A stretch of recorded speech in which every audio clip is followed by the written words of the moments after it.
kabajamoo daawwattoota Waliif TV hora Finfinneerraa Irreecha sababeeffachuudhaan sagantaa keenya gama keessaniin gahaa turreerraa hora Finfinneerratti miira garagaraadha kan nuti miireeffanne tiimii Waliif TV dadhabe osoo hin jenne bakka kufnettis kufnee bakka kaanittis wal qabanne galgalarraa kaasnee aga dandeenye daawwattoota keenya biraan gahaadha kan nuti turre mee miirri hunduma keenya bira ture maal fakkaata isa jedhuuf immoo amma yerootti wal gaggaafannu ta'a mee abboomarraa eegal.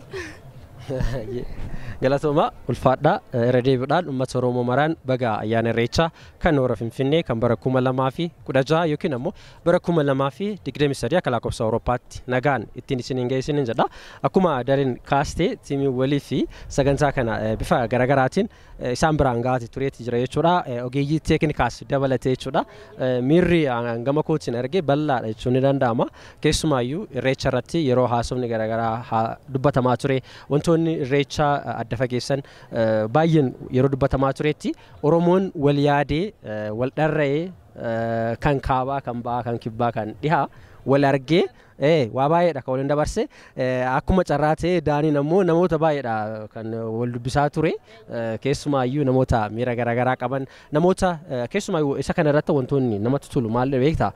sabaaf sabalammiin baay'eenis irratti argamuun dabalatee hawaasni bakka garagaraatti dhufee bifa garagaraatiin kan isaan dabarse uummanni Oromoodhaan ammoo kan ganni qabee ture amma birraan bari'aa jira asheenni gahaa jira boqqolloon daraaraa jira garbuun gahaa jira mishingaan gahaa jira wantoonni baay'een gahaati kan isaan jirani kanaaf baay'ee gaariidha akka hankootti Irreechi bara kana magaalaa Finfinneetti kabajanii baay'ee natti tolee jira. Ega kan bara kana Irreechi dhugaa dubbachuu fi bifa adda ta'een Oromoon karraa shanan Finfinnee irraati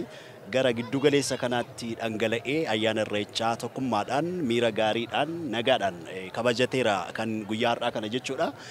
Addatti immoo wanti guyyaa har'aa sitti tolu yeroo baay'ee ayyaanni Irreechaa erga bara 2016 17 hora Arsadii irratti jechuudha namni baay'een mudateeti.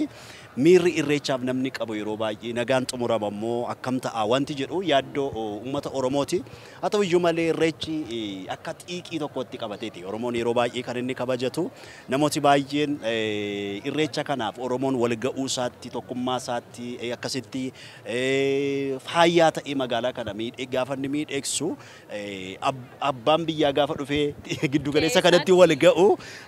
kan ittiin tolle jiraachuu danda'a. Irra jireessa gaanni kun immoo Aleeyyi Oromoon xiiqeffatee jechuudha godinaalee Oromiyaa adda addaa irraa fageenya irraati as magaalaa kanarraa shaggar irraa inni fagoof inni dhiyoo jiru iddoo kanatti wal ga'ee Irreecha kabajateeti kan inni jiru Irreechi gaa iddootti Oromoon tokkummaadhaan wal arguudha kan biraa guyyaa irraa kana kanan taajjabee industiriin uffata aadaa Oromoodhaa haala addaatiin jechuudha ammayyaa'ee bifa addaatiin jechuudha rivolutionii yookaas haaromsi guddaan akka inni jiru sitti argisiisa qeerroowwan qarreewwan uffati isaan uffatanii jiran waan biyya kana keessatti hojjetame fakkaatu waan biyya alaati jechuudha warri muuxannoo isaa qaban hojjetanii gara kanatti ergan fakkaata ta'u iyyuu malee guyyaa har'aa kana jechuudha faaya addaatiin miidhagee Irreechi gaafa akkasitti kabajamu baay'ee kan namatti toludha addatti immoo naaf abboomaan wanti guyyaa har'aa kana asirratti argine baay'ina uummataarraa ka'ee jechuudha mudannoo Irreecha kana irratti argine daa'ima qabatanii kan dhufan jechuudha atiif abbaan isaallee daa'imni jalaa baddee tuuta kana keessa gaafa isheen miliqxu gara qaama dhimmi isaa ilaallatutti geessine jechuudha ispeekeriidhaan beeksifne sana booddee jechuudha maatiin miira ayyaanaa ture jechuudha. Kan walitti namni illee wal keessaa boodadhamne illee kun illee asaantiin illee sirriitti ibsuu dandeessi. Maatiin mucaa isaanii argatanii mimmaaniin jechuudha fudhataniiti kan isaan jiran jechuudha guyyaa har'aa kana utuu ijoo mucaa isaanii asirratti dhabaniiru ta'e godaannisa ture jechuudha maatii kanaatii fi egaa wanti kana fakkaatu baay'eenis iddoo biraatti gaazexeessitoota biraa mudachuu danda'a ta'a. Gama keenyaan kana fakkaata Irreechi bara kana bifa adda ta'een jechuudha kabajameeti kan inni jiru. Asaantitti dabarragaa. Asuunis kanuma wal qabsiistee maaliif miireeffattee? Egaa Irreechi ayyaana guddaa Oromoon eenyummaa isaatti ibsatuu fi tokkummaa isaatti cimsatu Oromoon godinaalee hundarraa bahaa dhiyaa kaabaa kibbaa asitti wal gahee bifa bareedaa ta'een bifa ho'aa ta'een Irreecha nagaan irreeffateetiin kan jiru uffata aadaa garaagaraa uffatanii tokkummaa isaanii Oromoon jabaa ta'uusaa Oromoon nagaa ta'uusaa Oromoon jaalala ta'uusaa agarsiisaniitiin kan jiru egaa namatti tola haalli ture inni hora Arsadii immoo kana caalaa akka bareedu abdii guddaa qaba. Egaa nutis hedduu waan hedduudha kan nuti bakka garaagaraatti ilaalleeti miireeffachaati kan nuti turre baay'ee waan namatti toludha. Warroota egaa nageenyaaf sodaatan hedduutu turanii namoonni hedduun balbala isaanii cufatanii sababa Oromoon Finfinneetti dhufee wal ga'uuf qofa nagaa dhibaa laata jedhanii warra yaadaniif Oromoon mataasaadhaan nagaa ta'uusaa uummanni Oromoo uummata nagaa labsu ta'uusaa irreecha nagaa kan milkii ta'uusaa egaa abbootiin gadaanis immoo marga isaanii qabatanii dhufan egaa jiidha isaanii bishaaniin tuquudhaan yaa waaqa gannaa bacaqii gannaa sana nu baastee booqa biraa nu argisiiste waan facaafanne hammannee akka galfannuuf ati nu gargaarii biyya keenya nagaa godhi jedhanii abbootiin gadaa saadholii siiqqees egaa itti eebbisanidha kan jiru. Kanaaf egaa miira garaagaraa miireeffannee sagantaa keenya haala kanaan bareechinee uummattoota daawwattoota keenya biraan gahaa turreera. Egaa kana duwwaa miti irreechi hora arsadii illee guyyaa borii jechuudha itti fufeeti kan inni jiru namni baay'een asirraati irreecha hora Finfinnee xumuruudhaan gara hora arsadiitti fuula isaa deeffateeti kan inni jiru. Isa barannaa kana wanti adda godhu bulchiinsi magaalaa Finfinnee mootummaan naannoo Oromiyaa illee jechuudha irreecha kanaatii fi geejjibni qophaa'ee akka jirudha baasiiwwan magaalaa kanatti tajaajila adda addaa kennanii irreechaatiif jechuudha bilisaatiin namni gara sanatti ittiin imaluu akka danda'udha kan isaan beeksisanii jiran jechuudha. Namni bilisaan gara hora arsadii guyyaa borii irreeffatamutti imala isaa eegaleeti kan inni jiru namooti baay'een sa'aatii ammaa kanatti karaa eegalaniitu warri kaan isaan argisiisna.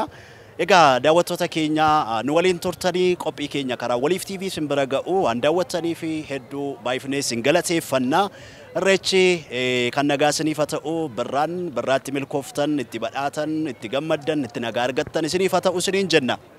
Egaa kabajamtoota daawwattoota keenya akkuma amma tiimiin kun kaasan sagantaan kun miidhagee bareedee akkanatti akkas faana isin bira ga'uuf warroonni nu wajjin turan Oliyaad Badhaasaa akkasumas Lammii Salamoon jechuudha gama ogummaa teeknikaatiin kan faana turanii gama gaazexeessummaatiin asii sagantaa kana isin biraan ga'aati kan ture ana Boomaa Qaasootii akkasumas Diraartuu Nagaash Daani'el Tasfaayee fi Asaantii Mahammad dabalatee sagantaan kun akka miidhagee akka bareedee isin bira ga'u